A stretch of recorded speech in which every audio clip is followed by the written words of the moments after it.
a un très joli pays. Le problème, c'est quand on le dit rapidement, on est taxé de facho. Alors on se dit, qu'est-ce qu'il faut que je dise? Alors je suis rétrograde parce que j'aime le pâté. Il y a personne qui pense une seule seconde qu'aimer le pâté ou la bouillabaisse ou je ne sais quoi, ça fait de vous un facho. Enfin, je veux dire, la réalité, c'est que moi, je pense que Jean Dujardin, déjà, il est rattrapé par le tollé qu'a pris son spectacle au moment de la cérémonie de la Coupe du Monde de rugby en France, où il a voulu essayer de faire un scénario autour d'une France qui n'existe pas. Par contre, oui, il y a des personnes qui sont en colère vis-à-vis de la politique du gouvernement français, des gouvernements même précédents, qui, pour eux, en fait, c'est pas la question du pâté ou du littoral français qui est au cœur, mais c'est la question des inégalités sociales et autres. C'est qu'est-ce qu'on met aussi dans la question de la France. La France, c'est tout dans son ensemble. Donc on peut pas critiquer l'un et pas l'autre. Pour moi, voilà, tout le monde est français et on a une vraie identité. J'ai l'impression que là, il y a quoi qui a été représenté divisez dans la Coupe du Monde de rugby, dans sa cérémonie exactement? Vous êtes en train de romancer une situation française du passé, et que la réalité, c'est que même si on prend même la France des années 20, des années 30, je veux dire les classes populaires qui ont souffert, les gens dans les mines, on parle jamais en fait de la France des insurgés de Saint-Domingue, on parle jamais de la France des mutins de la Première Guerre mondiale. Ça intéresse pas, ça. C'est-à-dire que la France, c'est sous l'œil des bourgeois, c'est Napoléon Bonaparte, c'est les rois de France, c'est ça la France. C'est jamais la colonisation, c'est jamais les mutins de la Première Guerre, c'est jamais Saint-Domingue, c'est jamais mai 68, c'est jamais les grandes grèves de 36, c'est jamais ça. C'est systématiquement Napoléon Bonaparte, le béret, le pâté. Le sujet, il n'est pas là. Il vient dans un JT où il y a une crise sociale et politique profonde en France, où en fait les gens ils sont en train de dénoncer le système. Ils sont en train de dénoncer par exemple qu'on va enlever 7 milliards pour l'hôpital public. L'hôpital public il est français. Là ça intéresse pas en fait. La Salpêtrière, la Riboisière et tous les hôpitaux de France, ça intéresse pas. Vous tapez sur Google Villa Jean Dujardin, il est dans une villa qui vaut des millions d'euros à Saint-Cloud. Je veux dire, il est totalement déconnecté. Qu'est-ce qu'il connaît de la France en fait, en train de dîner avec Georges Clooney et une balade dans le littoral? Il parle à qui exactement en fait? Il parle aux personnes qui prennent le métro, qui galèrent, qui font les 3-8, qui sont à ArcelorMittal, à qui on annonce un plan social. Est-ce qu'il fait partie des personnels hospitaliers qui, dans le budget d'austérité de Sébastien Lecornu, ils viennent d'apprendre qu'on va supprimer 3100 postes de fonctionnaires? Cette France-là, Jean Dujardin, il n'en a rien à taper. Il pense que les gens, ils sont en colère aujourd'hui, ils dénoncent les choses qui se passent dans ce pays uniquement sur le prisme de la culture ou de la gastronomie. Mais très sincèrement, moi, je trouve que c'est un non-sujet. J'ai juste cette question. Est-ce que vous, par exemple, vous sortiriez le drapeau français à votre fenêtre? Est-ce que vous êtes fier du drapeau français? Parce que vous êtes français. Moi, je suis français, tout à fait. Je suis né à Sarcelles et personne pourra m'enlever que je suis français. On est tous français ici. Mais la réalité, c'est que moi, déjà, je ne porte pas le drapeau français ni aucun autre drapeau parce que je suis marxiste, je suis internationaliste. C'est-à-dire que moi, j'ai un drapeau, c'est le drapeau rouge.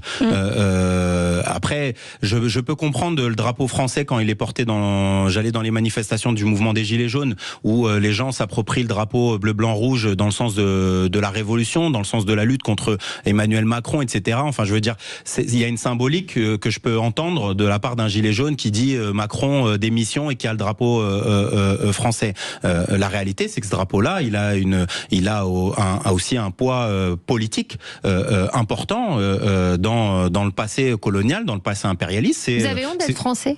J'ai pas honte d'être français. Moi, je sais pas ce que ça veut dire d'avoir. Mais je pense que le Belge, il a pas honte d'être belge, et le Jamaïcain, il a pas honte d'être Jamaïcain. Oui, mais quand vous dites, moi, je ne sors pas et je ne porte pas le drapeau français. Je vous ai dit n'importe lequel. Je veux dire, si j'étais américain, je sortirais pas le drapeau américain. Je veux dire, après, c'est mes positions politiques. Moi, je suis internationaliste. Vous savez, il y a une phrase magnifique de Orwell. Il disait, est-ce que vous pouvez juste, Orwell disait, là où il y a la patrie, il y a la guerre. Et moi, je suis tout sauf pour considérer que je suis le meilleur, ma gastronomie est la meilleure, ma culture est la meilleure et tout ce qui est à l'extérieur sont des ennemis à abattre et que en fait moi cocorico il faut que je défende coûte que coûte contre l'italien, le russe, le sénégalais, le marocain, c'est moi le meilleur, c'est moi le français, etc. Je suis contre cette position-là. Moi je considère que mon intérêt c'est un intérêt de classe. Je me sens aussi proche du travailleur américain que du travailleur sénégalais, que du travailleur polonais, belge. Si être français c'est avoir les mêmes intérêts communs que Bernard Arnault et Bolloré, je me sens pas avoir des points communs avec ces personnes-là. Et la preuve étant qu'on peut voir que dans un même pays, que vous ayez une pièce d'identité ne vous garantit pas les mêmes droits, etc., etc. J'en ai assez en fait que dans notre pays, on n'aime pas les riches. En fait, Bernard Arnault, c'est qui? C'est un homme qui donne énormément d'emplois à des milliers de personnes qui exportent le bien-faire français à l'étranger.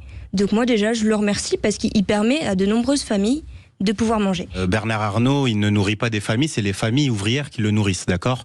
Il ne fabrique rien du tout. Il est ni vendeur chez Sephora, il ne fabrique pas un sac Louis Vuitton, il ne fait rien du tout. Il ne sait même pas mettre un rouleau de scotch autour d'un carton et pourtant, c'est l'homme le plus riche de la planète Terre. C'est quand même incroyable. Moi, je dis juste une chose, sortons tous les salariés du groupe LVMH, de l'ensemble des usines, des ateliers, des boutiques et alors, on va voir... Il embauche 39 351 personnes en France en décembre 2023. Il profite d'une richesse qui lui a été donnée pour un franc symbolique à l'époque par François Mitterrand. Il s'était sauvé aux États-Unis où il s'est lancé dans l'immobilier dans les années 80 au moment de l'élection de François Mitterrand en pensant que c'était le communisme qui était arrivé et puis au final il a vu que c'était rien du tout comme communisme et au contraire c'est François Mitterrand, c'est son ami Laurent Fabius qui était dans la même école que Bernard Arnault qui lui a dit viens Bernard, ici en France on va te refiler les usines Dior pour un franc symbolique et c'est la social-démocratie qui a fait la richesse de Bernard Arnault et c'est surtout les travailleuses et travailleurs. Que Bernard Arnault, dans toute cette fortune LVMH, il n'a aucun rapport? Il n'a aucun rapport. S'il n'y a pas un seul travailleur,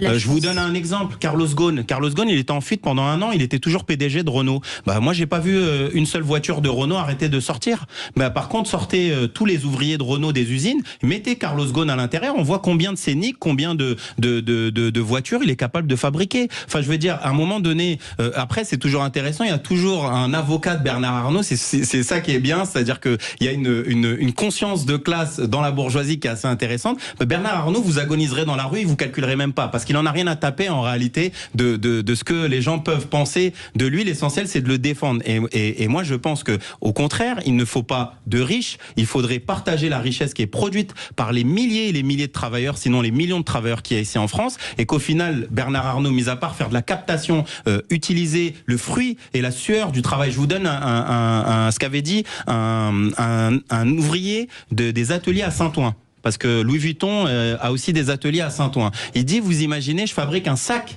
Louis Vuitton qui se vend pièce 2500 € en boutique. Il dit, j'en fabrique quasiment une dizaine par mois. Il dit, mon salaire n'est même pas capable d'acheter un seul des sacs que je fabrique. Est-ce que c'est normal pour vous, Emmanuel Brisson, qu'un ouvrier de Louis Vuitton qui fabrique 10 sacs qui vont rapporter 25 000 € à Bernard Arnault, il ne touche même pas 1/10 de ce qu'il produit? Est-ce que c'est normal pour vous, alors que c'est sans lui, sans ses mains, sans son savoir-faire, ce sac-là, il n'existe pas en fait. C'est pas Bernard Arnault qui va le fabriquer. Mais ça vous dépasse. Donc vous considérez que c'est normal que des gens qui se réveillent le matin, qui font les 3-8, gagnent un salaire de misère. Par contre, qu'une personne pèse 200 milliards, ça sert à quoi, Emmanuel Brisson, que quelqu'un ait 50 pièces, 200 salles de bain, 300 chiottes et qu'à côté vous ayez des personnes qui sont SDF, qui galèrent, que vous ayez 10 millions de personnes qui vivent sous le seuil de pauvreté? Vous intéressé au drapeau, mais le drapeau français, le drapeau américain, il remplit le frigo de personne. Et ça, c'est une réalité factuelle. Moi, je suis ahurie de tout ce que j'entends depuis tout à l'heure. Moi, je pense qu'il y a beaucoup de jeunes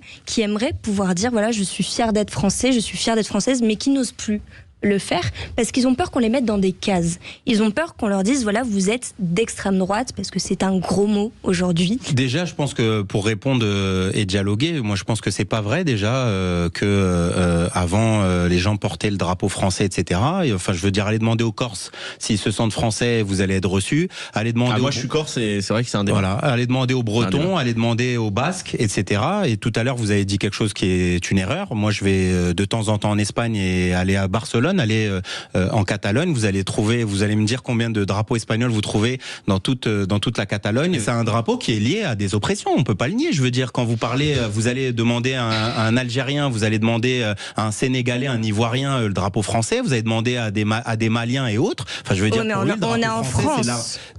Moi, je vais pas aller au Mali en disant que le drapeau malien est un drapeau d'oppression. Quand je vais au Mali, je respecte le pays. D'accord. Oui, mais la différence, c'est que la différence, c'est qu'au Mali, vous avez une base militaire française au Mali. Mais si vous avez honte de la France, partez. Mais pourquoi je vais partir? Parce que vous crachez sur la France depuis le début. Mais je crache sur rien du tout. Je suis désolée. Je crache sur rien du tout. Je vous dis des choses factuelles. Demandez aux Corses de se casser. Alors pourquoi vous dites pas les Corses, cassez-vous? Vous qui aimez pas la France, les Corses, cassez-vous. Les Bretons qui aimez pas la France, cassez-vous. cassez-vous. Pourquoi vous leur dites pas ça? Parce que la réalité, vous nous parlez des Maliens c'est que depuis vous tout à jouez à l'heure. cache-cache avec votre idéologie et votre politique. Votre politique, en réalité, c'est une politique de droite, d'accord, oui, réactionnaire, ok. En quoi je suis réactionnaire? Et vous essayez de vous approprier la France, qui, je sais pas ce que vous mettez dans la France, mais dans votre France, vous ne dites pas, par exemple, que vous êtes pour la retraite à 64 ans et même quoi le plus. rapport? Parce que vous êtes. C'est quoi le rapport avec la pour que fierté les d'être Français français? travaillent beaucoup plus. C'est-à-dire que vous essayez d'utiliser les questions identitaires, nationalistes pour cacher un discours qui est minoritaire. Quelle question Vous identitaire? faites partie des 6% de Quelle Français qui question soutenaient la nationaliste? réforme des retraites. De quelle question Et ça vous emmerde. De quoi vous C'est-à-dire que vous m'accusez? êtes dans un pays où les gens n'en ont rien à taper de vos histoires de drapeaux. Ils sont en train de vous dire on veut manger. Et que vous faites partie des LR, vous faites partie des Rotaillot et de toutes ces personnes-là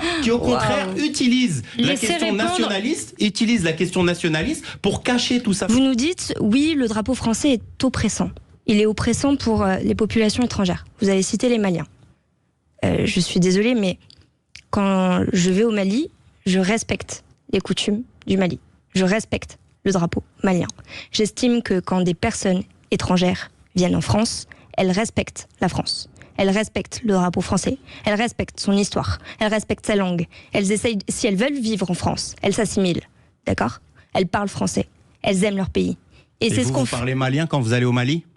En vacances? Oui, vous parlez malien? Quand je vais au Mali... Quand vous vous installez au Mali, vous connaissez combien de patrons français qui parlent malien, qui parlent soniqué, qui parlent marocain? Demain, combien de retraités? Moi, je suis de Marrakech. Allez dans la ville, allez au centre, au cœur de Marrakech. Allez visiter tous les riads. Comment ils ont exproprié la totalité des familles marocaines et ce sont que des maisons d'hôtes tenues par des Français. Il y a combien de Français qui parlent marocain? Moi aussi, je suis issue de l'immigration, mais je n'en parle jamais. Parce que j'estime que quand on va dans un pays, on s'assimile. On aime son pays. Ça veut dire quoi, s'assimiler? S'assimiler, c'est... Ça veut dire quoi? C'est-à-dire que j'avais envie d'être en France. Enfin, moi, je suis née en France. Okay. Mais quand on souhaite aller en France... Donc pourquoi vous devez vous assimiler si vous êtes né en France? Vous racontez une histoire qui n'existe pas. En France, les gens, ils viennent en France, ils peuvent commettre toutes les infractions du monde, ils sont sous OQTF, ils sont fichés S, ils rentrent jamais chez eux. Okay. Ça, c'est pas normal. Et même quand Nicolas Sarkozy il est condamné, vous faites une manifestation pour empêcher qu'il rentre en prison. C'est incroyable, la France. Bien sûr, et j'irai manifester. Anna, c'est en réponse claire. Vous êtes fier d'être français? Est-ce que je suis fier d'être français? Oui ou non? Moi, je suis fier d'être un travailleur ici en France. Est-ce que vous êtes fier d'être français? Je suis fier de lutter, mais ça veut rien dire en fait. Si, on peut dire qu'on est fier d'être français. Écoutez, Magali Berda, moi je suis désolé. Vous posez une question, je vous dis que la question pour moi, elle n'a aucun sens. Ça veut dire quoi être français? Si être français, c'est porter le combat des travailleuses et travailleurs de 36, les mutins, etc., l'histoire de Saint-Domingue, les luttes anticoloniales, moi je suis fier de tous ces combats et de toutes ces luttes-là, de 68, de 95, des gilets jaunes, etc. Moi, je porte ce combat-là. Maintenant, c'est pas ce que vous mettez derrière France, je pense, c'est ce que Emmanuel Brisson ne met pas les mêmes choses. Et je suis pour l'accueil des étrangers, je suis pour même la liberté de circulation et d'installation. Et il y a quelque chose qu'on ne dit pas, c'est que être français, c'est aussi une carte d'identité et qu'on exclut des milliers, sinon des millions de personnes qui malheureusement, vu qu'ils ne sont pas, je vous remercie à tous les deux. Merci Anas Kazib, merci Emmanuel Brisson. Merci pour l'invitation. Merci pour ce débat.